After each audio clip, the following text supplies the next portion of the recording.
So welcome to another episode of Uncaged. I'm Daniel Gumby Freeland. Today we're talking to Max Griffin. Max Griffin's got a fight coming up, but we are not talking about the fight today. Instead, we're talking about what Max Griffin does in his free time. So, Max, last time that you had a non-MMA day, a day where you didn't have to do any training, traveling, coaching, or anything like that, what'd you do in your free time? Man, I do nothing. So, I'm training so much all the time that I really do appreciate my downtime. You know, a lot of guys think you always have to go, but you have to balance. You have to do almost nothing. So mentally, I do nothing. But my son, man, I love hanging out with my son. I get him on the weekends, Friday, Saturday, Sunday, every week. So, you know, I try to incorporate him much as possible. Either we're kayaking at the lake or, you know, going to some trampoline spot. You know, he's the park. He's 7 years old, and he's just, you know, it's a good age to have kids, man. Or 7's a good age, you know.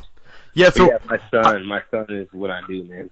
So I can imagine that while 7 is a fun age, there's probably some of those things in there that you do with a 7-year-old that get kind of tedious. Like, is there, you know, like a TV show or a movie he watches at nauseum over and over and over again that's irritating?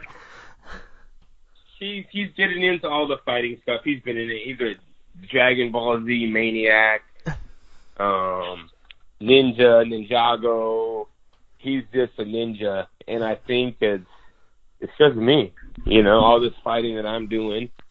That's all he does. I'll be sitting here, he'll try to kick me in the back. Like, hold on, man. And he's bigger now, right? Yeah. And I train him, so he knows how to hit. But, you know, it's getting to that point where you look at him like, you can't be a punk. I can't be like, hey, stop hitting me, that hurts. You know? I still got to put up this superhero mystique to him. Mm-hmm. But man, I'll just be sitting here, he'll try to kick me in the back, punch me in the stomach, and it's like, shit, man. You know, I try to suck it up and act like it's nothing, but he's brutal right now. Were you into fighting at a young age like him? Like, were you into you know, those types of cartoons and those types of stuff? Oh yeah, I used to want to be a Ninja Turtle when I was born.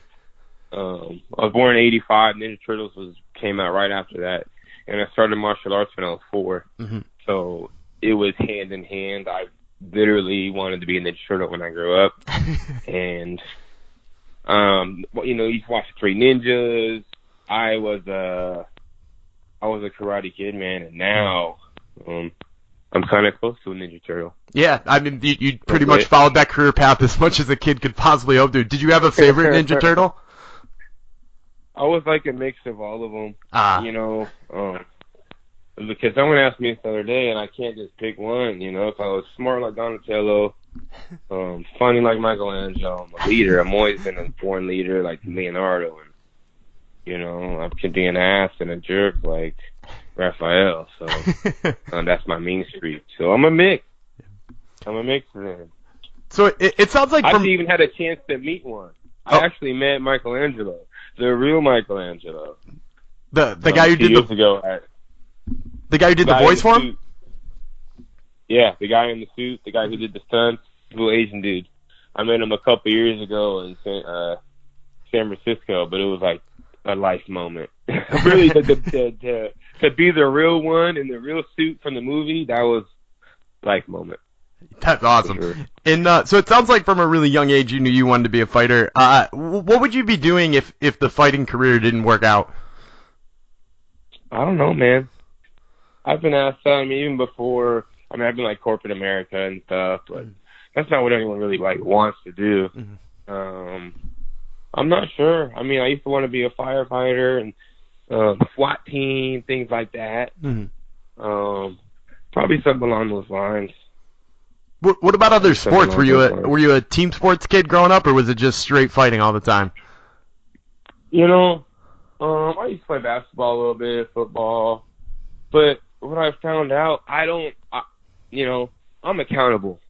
I don't like, you know, losing a basketball game because my teammate missed or you know, my buddy fumbles the football and we lose the game. Like, I'm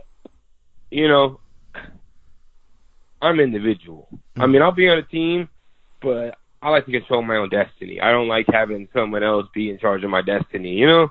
Yeah. Someone else on my team ruins the game. Yeah, it's a team, but I'd rather do what I can do, control my own actions, and take care of business. Yeah. I don't like anyone else messing anything up for me, honestly. So, and I know you watch, a fair amount of fights because you certainly watch your own division and, you watch the other big fights.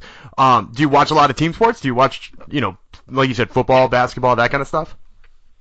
Not really. I used to when I was younger. I used to be a big Raiders fan, Kings fan. But that was when I was younger before I really started fighting like that. Mm-hmm. And once I started fighting, I didn't have time, because I was working full time. Yeah. So, I was working full time till this year, January this year. So if you can imagine, trained in the morning, went to work, and then trained all night. So I literally did not have time to watch sports, like physically didn't have time. What'd you do for a job while you were fighting? Oh, yeah. What'd you do for a job? I had a job. But wait, what was it? My last job, I was in corporate real estate. I worked for Blue Shield of California. It's an insurance company out here. But I was basically a facilities coordinator, building operations. So basically a property manager. If you think about like a property manager for like an apartment complex, like kind of like that, the property manager for your home or something, but for a corporation.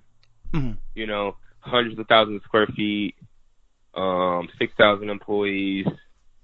So I was doing that for 7 years before I got this job. And it was a career, off on salary, benefits. It wasn't just like some burger flipping job. Like, it was busy. I worked 7 in the morning to, you're not on call, but you can always pick up the phone and make something happen. So I've been doing that for the last 7 years.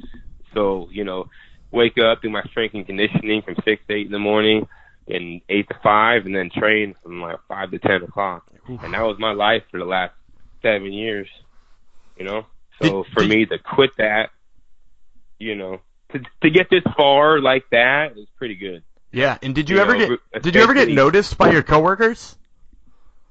Like, did they know your fighting career? Yeah, they were so fans, and they actually did the Ultimate Fighter a few years ago, probably longer than maybe 5-6 years ago, and they came and did a commercial at my job. FX came and did a video, and I did all these permissions, but they've always been supportive. I've always had hundreds of people at my fights. Locally, I was one of the biggest draws they ever had in the Sacramento area, And I love them. I love my support system. I've always been a solid dude, and I'm blessed to have the fans. I got old lady fans, young kids, all races. Hell's Angels. So you know what I mean? Like every walk of life has been a fan of me. And I've always kept them together, and it's amazing, man. Well, it's amazing. That's awesome. So whether it's old ladies or Hell's Angels, I'm glad all of them will be rooting for you in the next fight. And just let's make sure that you don't get karate kicked too hard by your son before the Millender fight. Once again, thanks for the time, Max. Sure. Thank you.